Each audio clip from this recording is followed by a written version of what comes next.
पूरी दुनिया हकीकत को समझ रही है, पूरी दुनिया जानती है सच्चाई क्या है, मीडिया भी जानती है कि इसमें सच्चाई क्या है, हकीकत क्या है। लेकिन बॉस का करम है, आका का करम है, इसलिए खुलकर नहीं बोल पाती।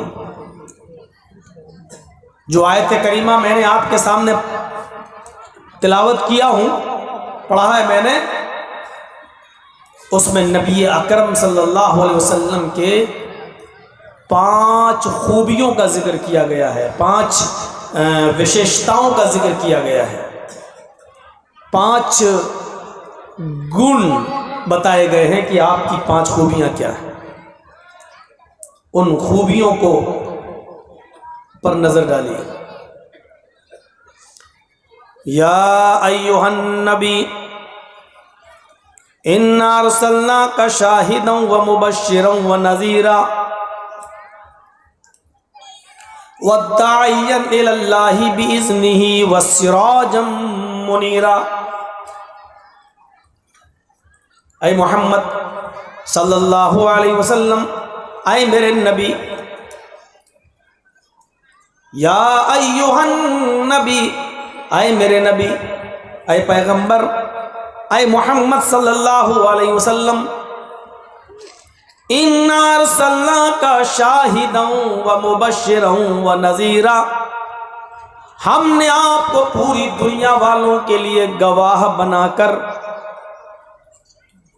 खुशखबरी देने वाला बनाकर और डराने वाला बनाकर भेजा है। वदाइयन इलल्लाह, और अल्लाह के रास्ते की तरफ निमंत्रण देने वाला, दावत देने वाला बनाकर भेजा है, दाई इलल्लाह बनाकर भेजा है। वसिराजम मुनीरा, और पूरी दुनिया वालों के लिए हमने आपको चमकता हुआ सूरज, एक रोशन सूरज बनाकर, एक रोशन शमातान बनाकर, एक रोशन चिराग बनाकर, एक जलता हुआ सूरज बनाकर हमने भेजा है। 5 चीजें बताई गई।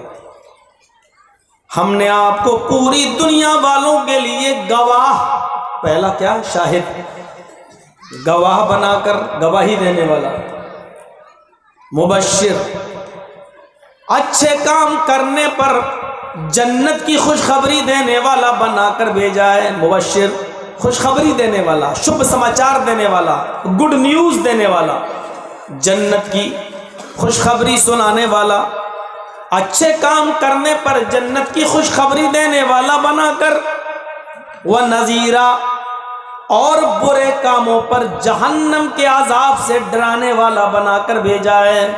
बुरे काम करने पर जहन्नम के अजाब से डराने वाला बनाकर भेजा है।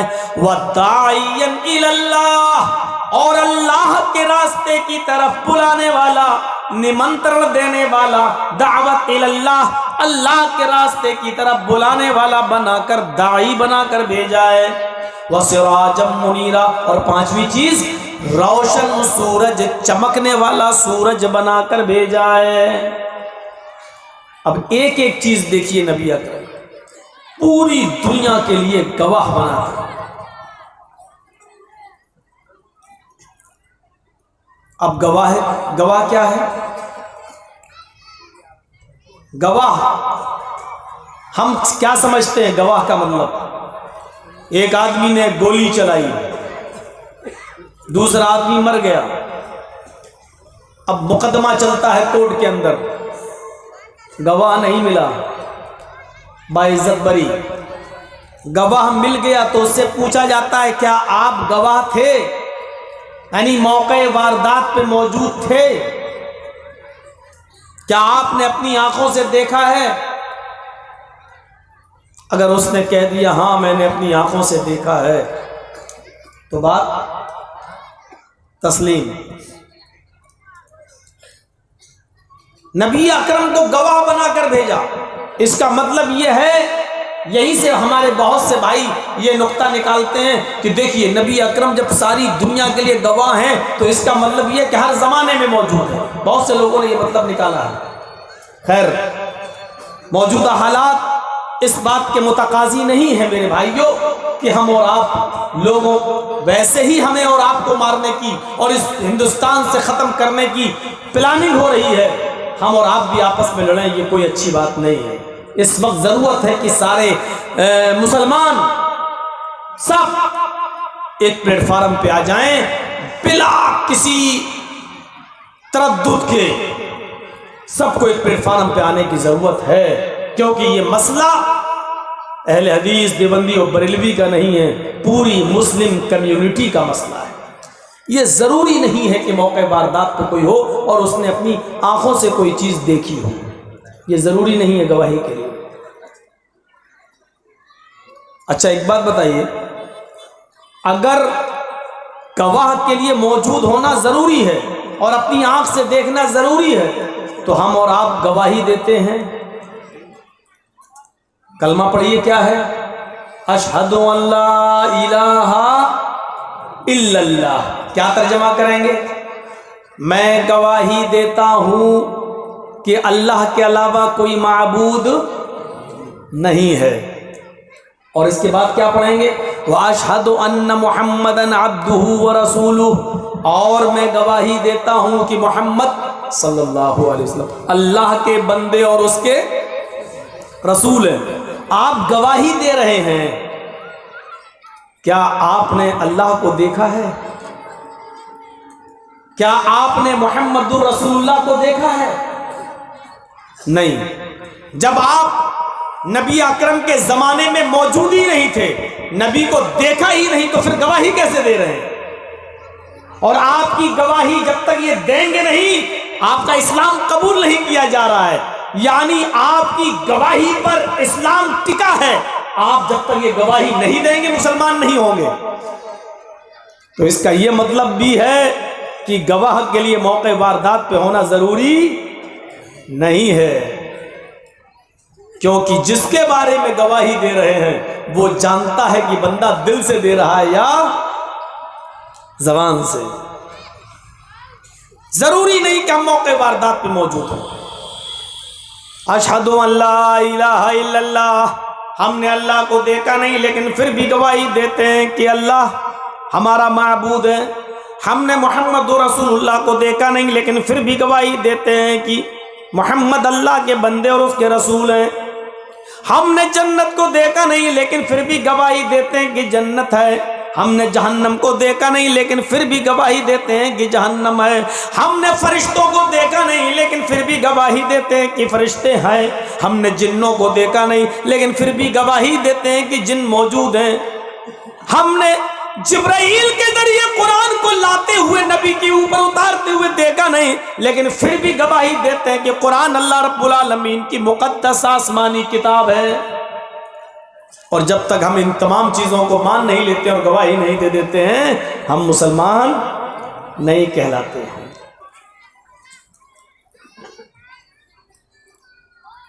मौके वारदात पर कोई चीज़ हो जाए तो गवाहों की किल्लत व कसरत कोई माना नहीं रखती। अब एक नुक्ता समझ लीजिए, उसके बाद हम अपनी बात को आगे बढ़ाएं।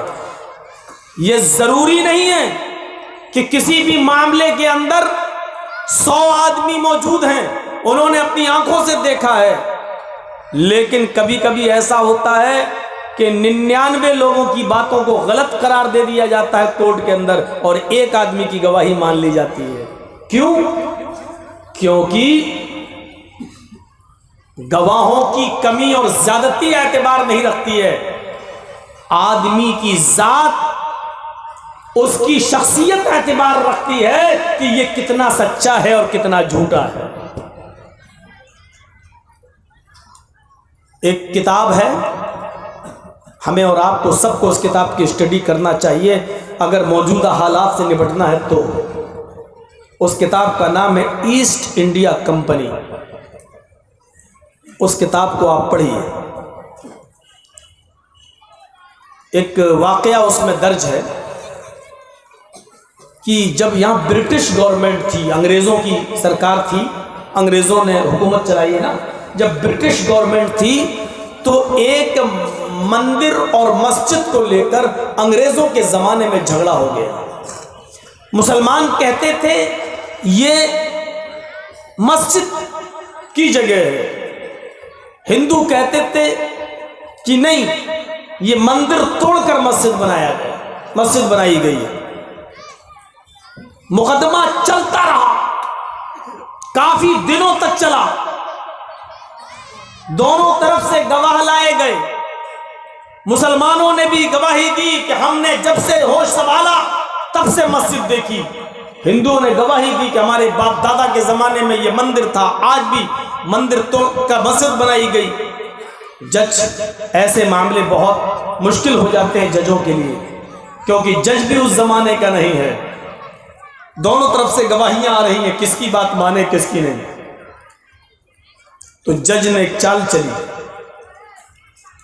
और वो चाल ये थी कि हिंदू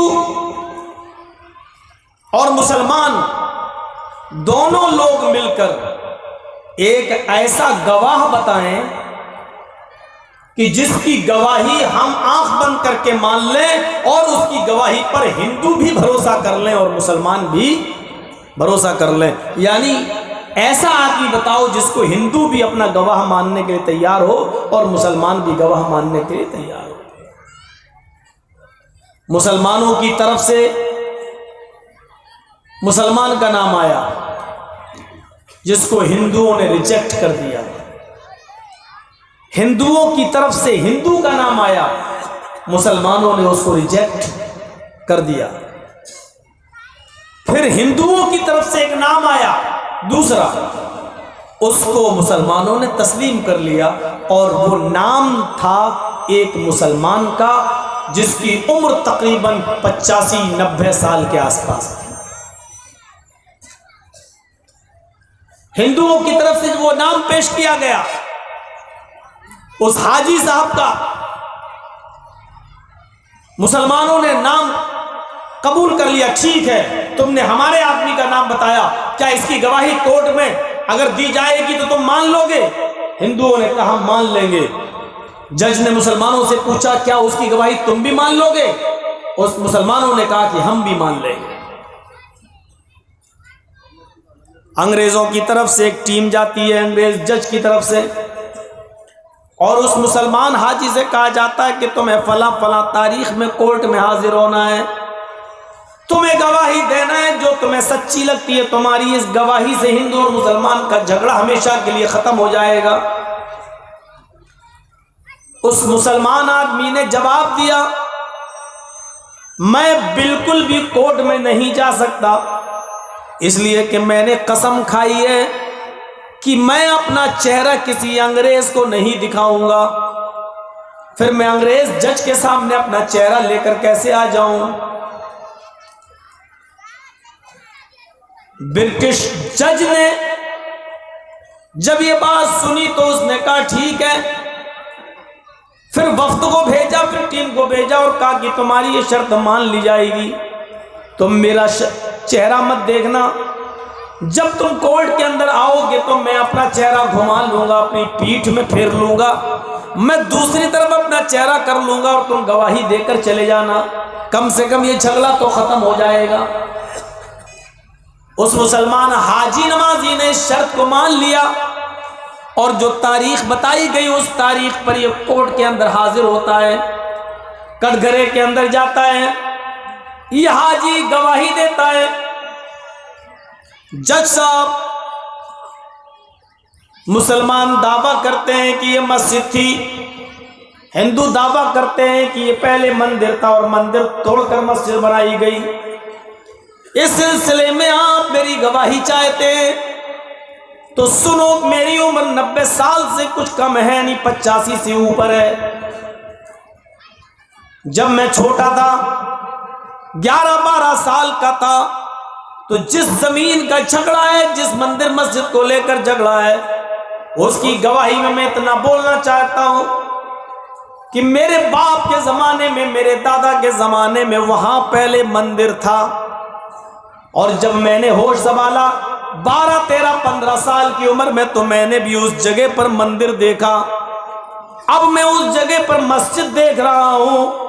बरमला मैं ये कह सकता हूँ कि ये मंदिर की ज़मीन थी, पहले यहाँ मंदिर था। मुसलमानों ने अपनी तादाद की बुनियाद पर यहाँ मंदिर तोड़कर मस्जिद बना ली है।